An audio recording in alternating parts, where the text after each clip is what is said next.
कुछ लोगों को स्टॉक मार्केट सोने की खदान दिखाई पड़ती होगी, but at the same time कई लोगों ने इसे बदनाम भी कर रखा है।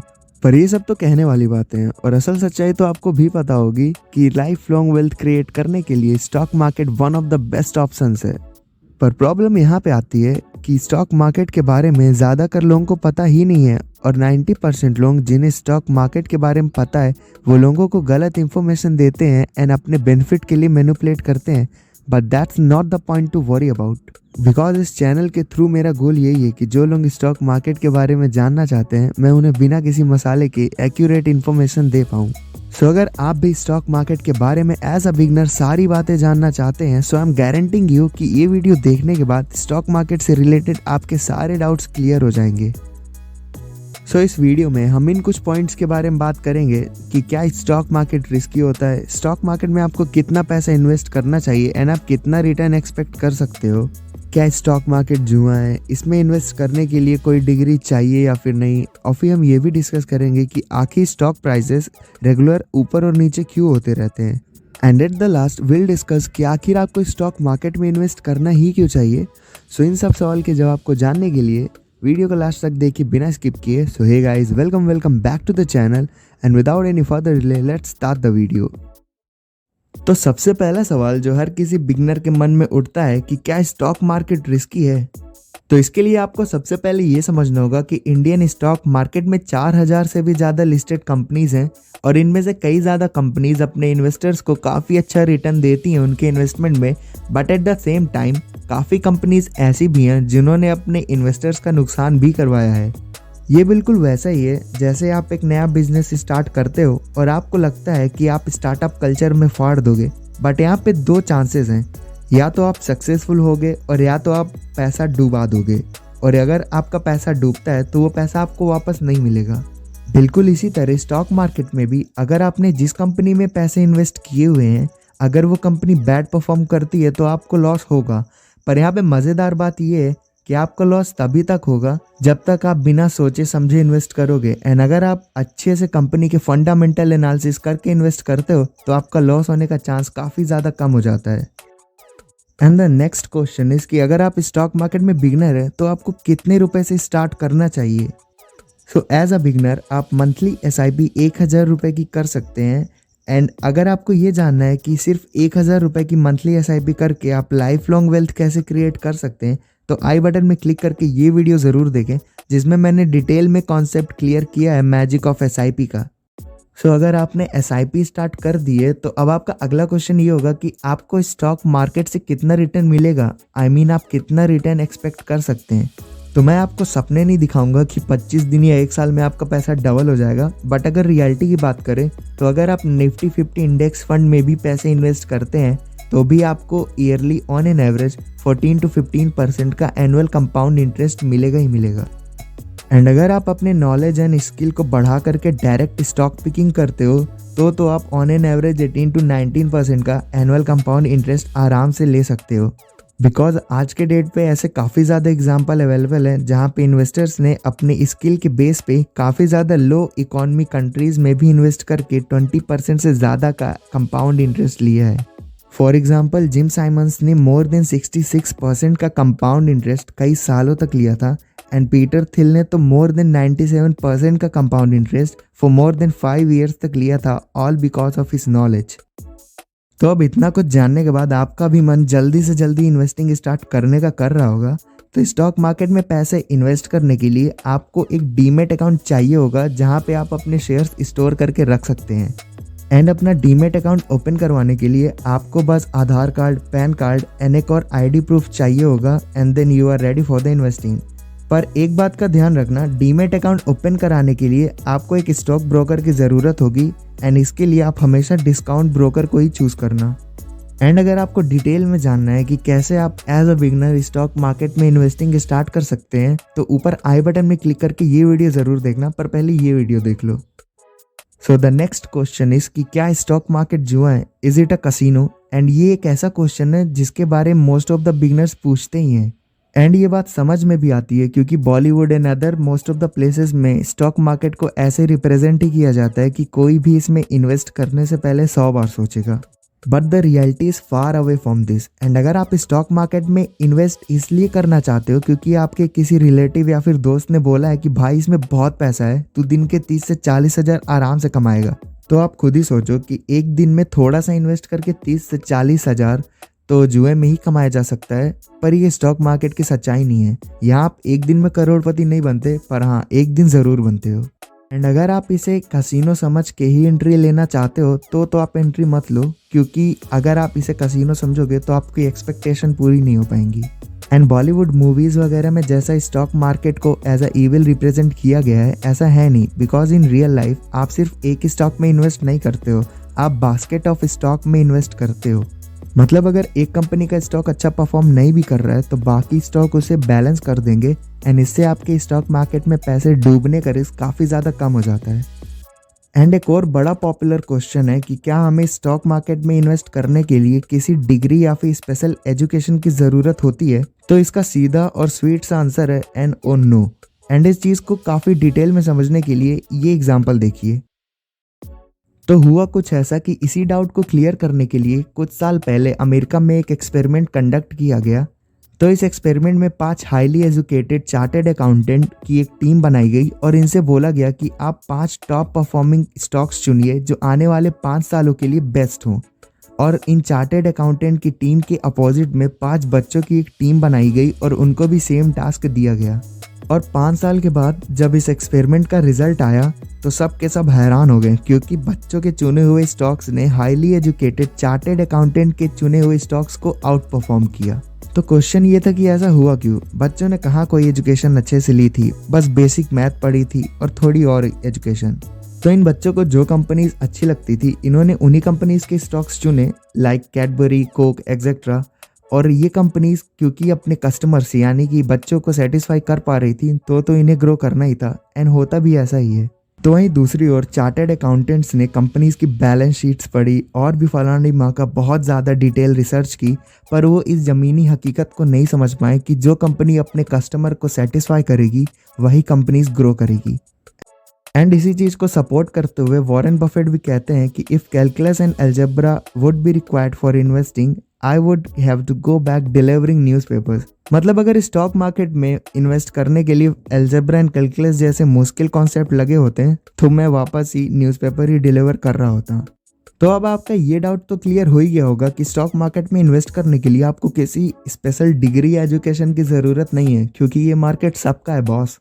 एंड नेक्स्ट क्वेश्चन में जाने से पहले अगर आपने अभी तक सब्सक्राइब नहीं किया तो सब्सक्राइब करके बेल नोटिफिकेशन ज़रूर ऑन कर लेना।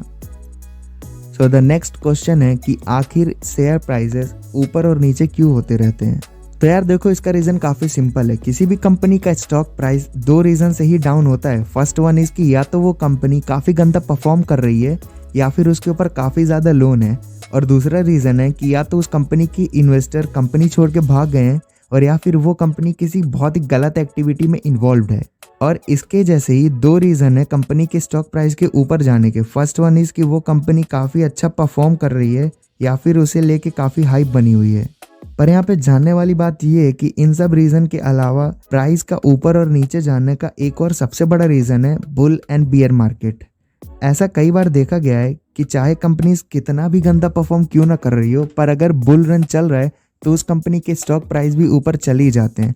एंड ऐसा भी देखा गया है कि अगर कंपनी कितना भी अच्छा परफॉर्म क्यों ना कर रही हो, पर अगर बियर मार्केट है तो उसके भी स्टॉक प्राइस नीचे जाते हैं। तो इतनी राम कहानी हो गई, पर एक सवाल तो आपके मन में अभी भी होगा कि आखिर स्टॉक मार्केट में इन्वेस्ट करने की ज़रूरत ही क्या है? तो अब ध्यान से सुनना, मैं इस बात को आपको काफ़ी बेसिक लैंग्वेज में समझाने का ट्राई करूँगा। तो यार अगर आपको थोड़े पैसे चाहिए तो आप अपने घर वालों से मांग लोगे, एंड अगर थोड़े और ज़्यादा पैसे चाहिए तो आप कहीं ना कहीं से जुगाड़ कर लोगे। बट अगर आपने इस वीडियो पे क्लिक किया एंड आप मेरे सब्सक्राइबर हो तो आप ड्रीमर हो, और इन थोड़े बहुत पैसे से आप खुश नहीं होने वाले। एंड यही सबसे बड़ा रीज़न है स्टॉक मार्केट में इन्वेस्ट करने का, बिकॉज ये आपको लाइफ लॉन्ग वेल्थ क्रिएट करने का चांस देता है। तो अभी तो हमने जाना कि स्टॉक मार्केट में इन्वेस्ट करते टाइम एक बिगिनर के क्या क्या क्वेश्चन हो सकते हैं, एंड अब हम जानते हैं कि आपको कैसी मेंटालिटी रखनी है स्टॉक मार्केट में इन्वेस्ट करते टाइम। दोस्तों, आपने अक्सर ये सुना होगा कि कैसे किसी ने स्टॉक मार्केट में 10 या फिर 15 साल पहले इन्वेस्ट किया था एंड आज वो करोड़पति है। एंड ये जानने के बाद आपके मन में भी ये ज़रूर आया होगा कि काश मैंने भी 10 या 15 साल पहले पैसे इन्वेस्ट कर दिए होते तो आज मैं भी करोड़पति होता। पर क्या ऐसा असली में होता? तो इमेजिन करो कि आपने आज से 22 साल पहले यानी कि ईयर 2000 में निफ्टी 50 इंडेक्स फंड में 10 लाख रुपए का लमसम इन्वेस्टमेंट किया था।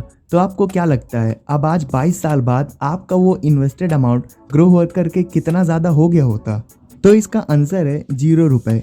बिल्कुल सही सुना आपने, क्योंकि आपके इन्वेस्ट करने के कुछ महीनों बाद ही 2001 का स्टॉक मार्केट क्रैश आया था एंड उस क्रैश में पैनिक करके आपने अपना सारा अमाउंट विड्रॉ कर लिया। एंड ये रियलिटी है 99% स्टॉक मार्केट इन्वेस्टर्स की। अब आप माने या फिर ना माने, पर 1% लोग ही ऐसे होते हैं जिन्होंने स्टॉक मार्केट से एक्चुअल वेल्थ बनाई होती है। एंड टू बी ऑनेस्ट, हमारे जैसे लोग इन्हीं 1% लोगों की कहानी सुन के मोटिवेट होते हैं, क्योंकि हमें बाकी के 99% लोगों की कहानियां पता ही नहीं चलती हैं। एंड उन 99% लोगों के फेलियर का कारण होता है उनकी इन्वेस्टिंग साइकोलॉजी। तो सबसे बड़ा रीज़न जिसके कारण मैक्सिमम लोग अपना लॉस करते हैं वो है celebrity investor like Rakesh Jhunjhunwala, Vijay Kedia जैसे लोगों का पोर्टफोलियो कॉपी करना। जैसे ही कोई न्यूज़ आती है कि राकेश झुनझुनवाला इस स्टॉक में इन्वेस्ट करने वाले हैं तो कई सारे लोग उस स्टॉक को ऑलरेडी बाय कर लेते हैं। पर अगर झुनझुनवालों को वो स्टॉक बेचना भी पड़ जाए या फिर वो स्टॉक क्रैश ही क्यों ना हो जाए, उन्हें लॉस नहीं होगा, क्योंकि वो स्टॉक उनके पोर्टफोलियो का काफ़ी छोटा हिस्सा रहता है। पर जिन लोगों ने आरजे सर को कॉपी करके वो स्टॉक बाय किया था उन्हें काफ़ी ज़्यादा फर्क पड़ने वाला है, क्योंकि उन लोगों के पोर्टफोलियो का मेजर हिस्सा वो स्टॉक ही रहता है। एंड ऐसा नहीं है कि गलतियां सिर्फ न्यू इन्वेस्टर्स ही करते हैं। Celebrity investor like Warren Buffett ने भी कई बार गलतियां की हैं। For example, Dexter Shoe company में वॉरेन बफेट ने इन्वेस्ट किया था ये सोच के कि ये कंपनी काफ़ी ज़्यादा आगे जाएगी, पर हुआ इसका बिल्कुल अपोजिट। तो हुआ कुछ ऐसा कि वॉरेन बफेट ने बर्कशायर हैथवे के अराउंड 25,000 से भी ज़्यादा शेयर्स को बेच करके डेक्स्टर सू कंपनी में इन्वेस्ट किया एंड वो कंपनी पूरी तरीके से लॉस में चली गई। एंड आज के टाइम पे ये अराउंड 10.5 बिलियन डॉलर्स की मिस्टेक थी। एंड इस चीज़ को बफेट ने अपने yearly letter to the shareholders में भी कोट किया था और वो कहते हैं, मैंने एक वंडरफुल बिजनेस का 1.6% एक वर्थलेस बिजनेस को खरीदने में लगा दिया। एंड मैं ये नहीं कहूँगा कि अब आगे मेरे से ये गलतियाँ नहीं होंगी, क्योंकि पहले जो मैं गलतियाँ करता था वो कुछ $100 की थी एंड अब ये बिलियंस तक पहुँच चुका है। पर मैं ये चीज़ एश्योर करता हूँ ये जो गलतियाँ हैं मैं इन्हें रिपीट नहीं करूँगा। एंड बफेट के इस स्टेटमेंट से आपको ये तो समझ में आया होगा कि बफेट कितने ग्राउंड टू अर्थ पर्सन है, पर जो ज़्यादातर इन्वेस्टर होते हैं वो बहुत ही ज़्यादा ओवर कॉन्फिडेंट होते हैं। जो ज़्यादा ओवर कॉन्फिडेंट इन्वेस्टर्स होते हैं उन्हें लगता है कि वो मार्केट को काफ़ी डिटेल में समझते हैं, इसलिए वो ज़्यादातर टाइम बस बाय एंड सेल करते रहते हैं। एंड अभी तक के डाटा को अगर आप एनालाइज करके देखोगे तो एक्चुअल वेल्थ उन्हीं लोगों ने बनाई है जिन्होंने ज़्यादा बाय एंड सेल नहीं किया है एंड अपने पैसों को लॉन्ग टर्म के लिए इन्वेस्टेड रहने दिया है। इनफैक्ट अगर आप वॉरेन बफेट को भी देखो तो लास्ट के 10 ईयर में उन्होंने बस एक कंपनी में ही इन्वेस्ट किया है। तो इसलिए आपको अपने माइंड को ज़्यादा से ज़्यादा स्टेबल रखने का ट्राई करना है एंड मार्केट के अप्स एंड डाउन्स में पैनिक नहीं होना है। एंड अगर आपको ये लगता है कि आपका माइंड स्टेबल है तो आप मेरे इस क्वेश्चन का आंसर दो। तो आपके पास दो ऑप्शन है, या तो आप अगले 10 साल तक 15% का कंपाउंड इंटरेस्ट एनुअली लेते रहो, और या फिर आप अगले 10 सालों के लिए 10 से 20% के बीच का एनुअल कंपाउंड इंटरेस्ट ले सकते हो। एंड यहाँ पे जानने वाली बात यह है कि केस 1 में आपको 15% का फिक्स रिटर्न मिलेगा, बट केस 2 में आपको 10 से 20 के बीच का कितना भी मिल सकता है। तो आप मुझे बताइए कि आप कौन सा चूज करेंगे।